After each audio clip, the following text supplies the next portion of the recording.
Good morning and welcome to our video, The Path to Carnivore.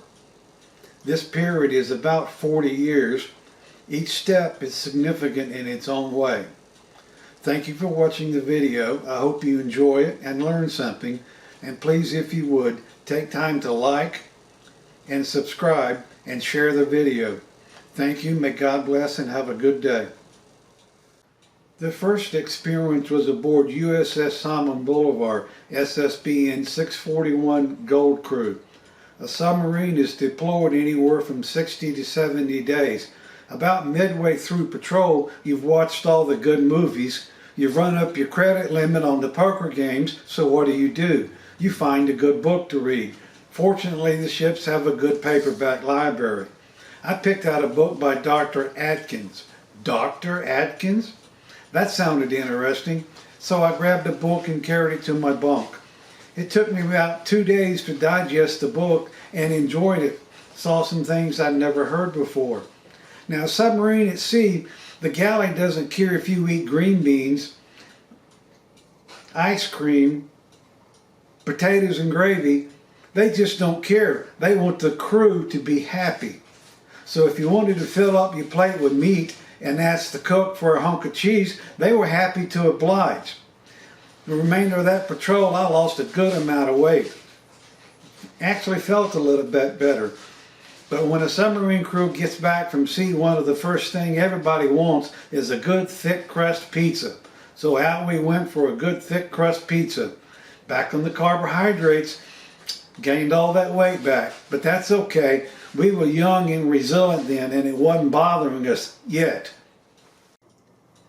Continuing on, in the late 1990s, during a regular medical exam, it was determined that my glucose was high. The doctor diagnosed it as type 2 diabetes and put me on a pill. That's okay. The pill caused the pancreas to produce insulin, which would bring the glucose down. Unfortunately, this kind of medicine can also put some wear on the pancreas. I did some research and decided again low carb was the thing to do. So we went low carbohydrate again. The glucose went down. I'm feeling fine again. Hey, that worked out great. But you take an exception once a month, and then once a week, and then daily, and then pretty soon you're taking an exception twice a day, and if you're not careful, before you know it, you're back on high carbohydrates. You do not want that. By this time, I'm having some digestive issues, some gut problems. It would always feel like I'm short-winded, like I can't breathe, and then I'd belch up some gas. And then I felt better. I felt good again. Oh, imagine that. Well, maybe the carbs are beginning to affect my system now. Continuing on, my digestive system began to get worse and worse. Continual bloat almost day long. 20-30 second tons of gas coming out of my system. At times it would build up so bad, it hurt so bad. We went to the ER one spring 4 or 5 times.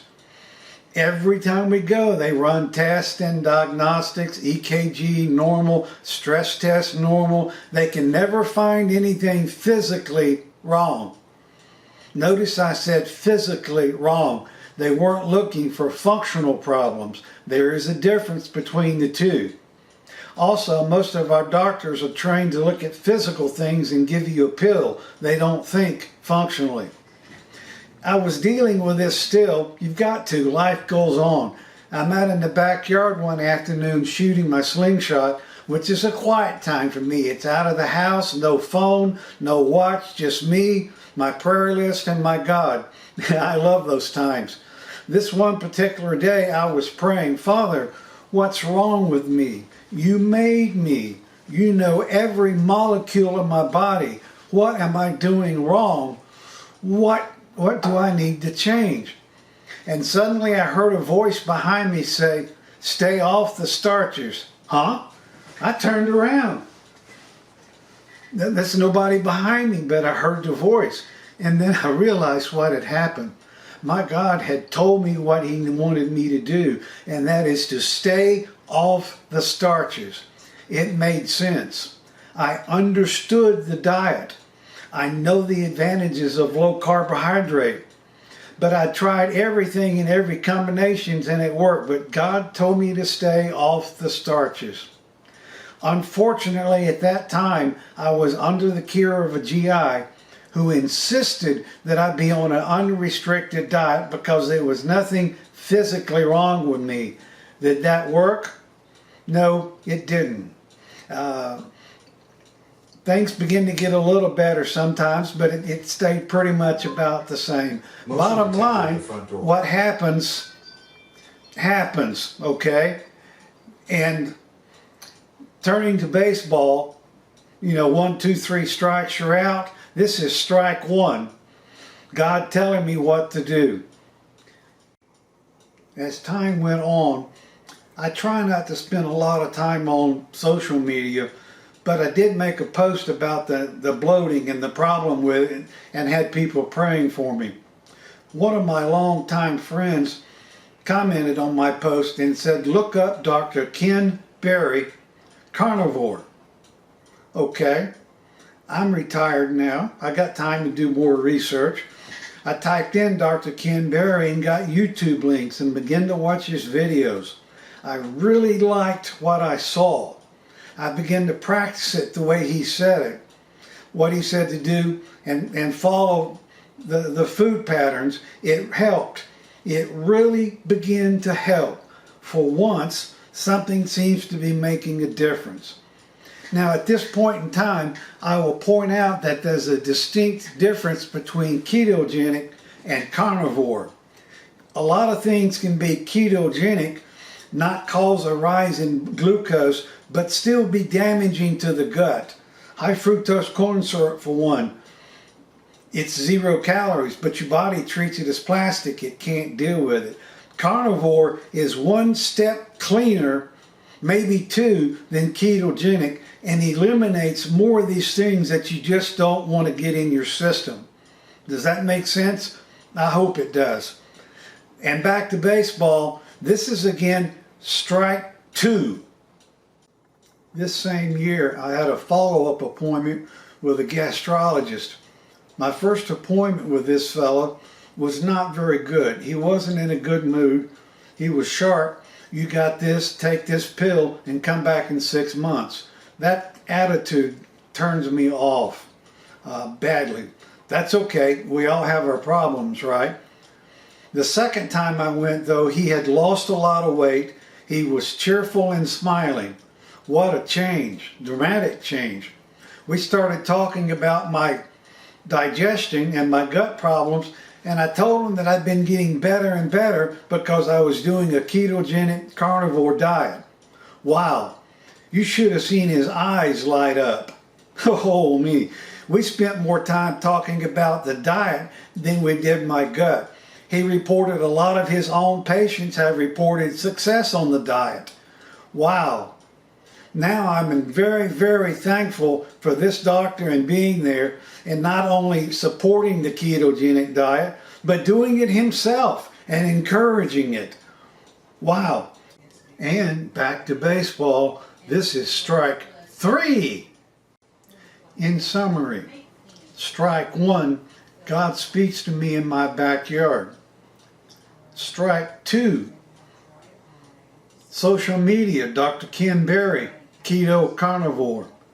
Strike 3, gastrologist on board. He's also a carnivore. Carbohydrates are OUT out.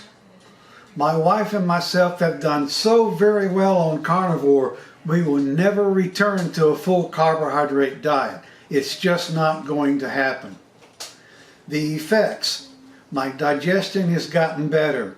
A1C is down. My glucose is down. I'm taking less pain pills because a carnivore diet is less inflammatory.